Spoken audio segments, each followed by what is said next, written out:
আজকের সকালটা হচ্ছে আমার একটা ড্রিমি সকাল বলতে পারেন। কারণ আমার অনেক বেশি শখ বা অনেক বেশি ইচ্ছে ছিল সকালবেলা ভোরে একদম ঘুম থেকে উঠবো, তারপর হচ্ছে দিনটা শুরু করব নামাজ দিয়ে, তারপর হচ্ছে খুব সুন্দর করে সকালটা আমি উপভোগ করব।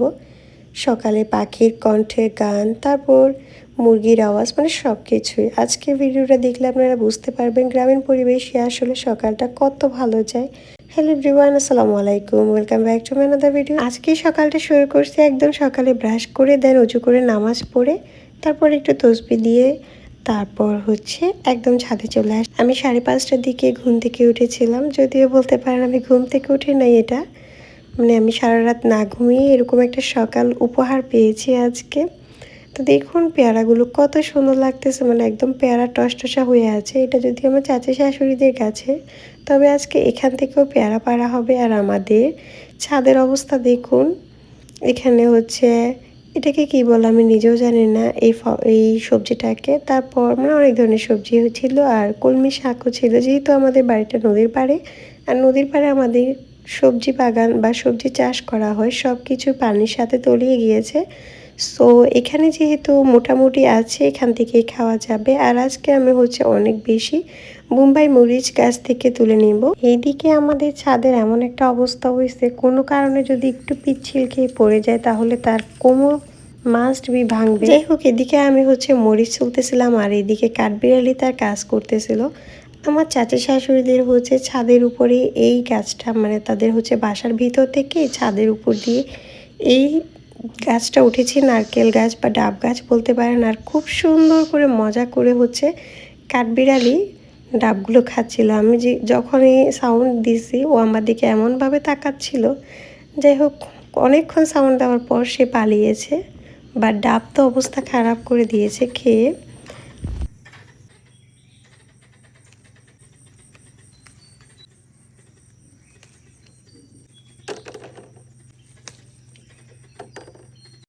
গতবার এই গাছ থেকে অনেকগুলো নাগামরিচ পাওয়া গিয়েছিল, আর ওইগুলো দিয়ে হচ্ছে আমি আচার বানিয়ে দুবাই পাঠিয়েছিলাম।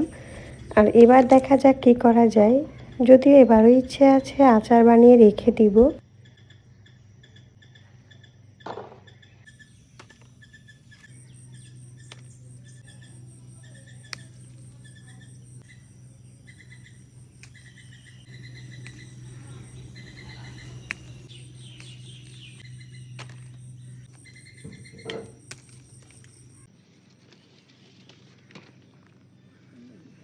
আমাদের ছাদের উপরে যে লেবু গাছগুলো আছে তার মধ্যে কিন্তু মাশাআল্লাহ অনেকগুলোই লেবু ধরেছে। আমি একটা নিয়ে নিয়েছি, আর এদিকে আমার শাশুড়ি হচ্ছে পেয়ারা নিয়ে নিচ্ছিল।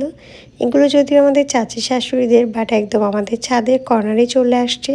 আর পেয়ারাগুলো পেকে পেকে একদম পড়ে অবস্থা খারাপ হয়ে যায়, তাই ভাবি বলেছিল এখান থেকে পেরে খেয়ে নিতে, সো এই জন্য পেরে নিচ্ছিলাম। আর এদিকে দেখুন, কিছুদিন আগে যে আমি জাম খেয়ে বিচি ফেলেছিলাম এই টবটার মধ্যে, আপনাদের সাথেও শেয়ার করছিলাম, সেখানে হচ্ছে জাম গাছ উঠেছে 2টা। মাশাআল্লাহ, আলহামদুলিল্লাহ, আমার তো অনেক বেশি ভালো লাগতেছিল দেখে।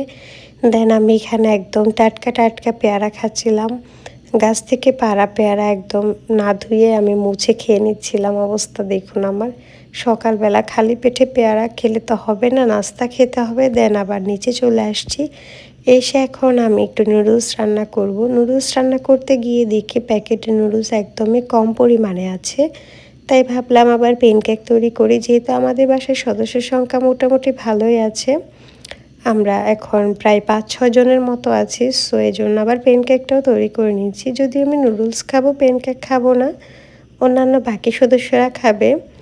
দেন আমি হচ্ছে প্যানকেকটা একটা বসিয়ে দিয়ে আবার একটা কলা খেতে চলে আসছি। মানে কি বলবো, সকালবেলা আজকে আমি একবার পেয়ারা খাচ্ছি খালি পেটে, আবার কলা খাচ্ছি, এই হচ্ছে অবস্থা। দেন আমি আবার নুডলসটা নিয়ে আসছি। আজকে নুডলসটা আমি আলু দিয়ে রান্না করেছিলাম, টমেটো, ডিম আর আলু দিয়ে। আমার খেতে বেশ ভালো লাগে এইভাবে নুডলস। আলু কার কার পছন্দ অবশ্যই কিন্তু কমেন্ট করবেন। এদিকে আমার প্যানকেকগুলো তৈরি হয়ে গিয়েছে। সকালে নাস্তায় আজকে নুডলস, প্যানকেক এবং চা ছিল। চায়ের কোনো স্ন্যাপ নিতে ভুলে গিয়েছিলাম আমি। যাই হোক, এর কিছুক্ষণ পরে আবার হচ্ছে দুপুরের জন্য রান্নার আয়োজন শুরু করে দিয়েছি। এখানে কচুরলতি বেছে দিয়েছিল আমাকে আমার শাশুড়ি আম্মু। দেন এটাকে ভালো করে ধুয়ে নিচ্ছিলাম, লেবু এবং লবণ দিয়ে আমি কচুরলতিটাকে ধুয়ে নিয়েছি।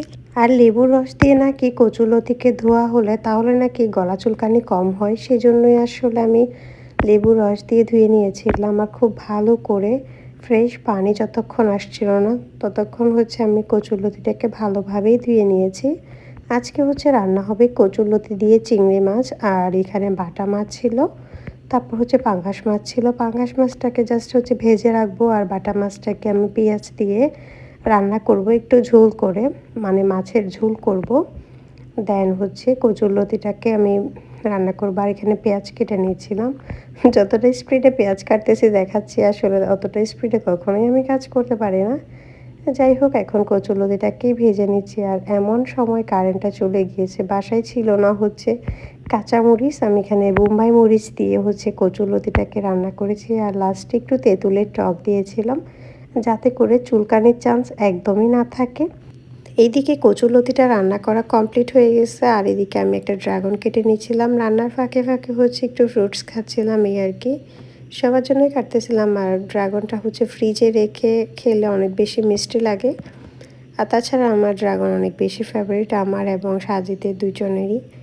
তো আমি এখানে সবার জন্যই কাটতেছিলাম। আর ড্রাগনগুলো একটু বড় সাইজেরই ছিল। এগুলো হচ্ছে ফার্মের ড্রাগন, যার কারণে একটু বড় সাইজের হয়। এত বেশি ঠান্ডা ছিল আমি হাত দিয়ে ধরে কাটতেই পারতেছিলাম না। যাই হোক, কোনো মতে কেটে শেষমেশ খেয়েও ফেলছি, মানে পেটের ভিতরে চলেই গিয়েছে। আর আমি তারপর একটা আম ছিল, ওই আমটা কাটতেছিলাম। এই বছর হচ্ছে অনেক আম খাওয়া হয়েছে, তবে এই বার্মিজ আমগুলো একটু টক লাগে আমার কাছে। যাই হোক, এখন তো আমের সিজন একদম শেষের দিকে, পাওয়াও যায় না আম। মোটামুটি একটা দুইটা দোকানে আম দেখা যায়, আম তো পাওয়াই যাচ্ছে না, এই একটা অবস্থা। ড্রাগনের কালার দেখুন, ফ্রিজ থেকে বের করার কারণে এই কালারটা চেঞ্জ হয়ে গিয়েছে। যাই হোক, এই ছিল আজকের ভিডিও। সবাই ভালো থাকবেন, সুস্থ থাকবেন। আল্লাহ হাফেজ।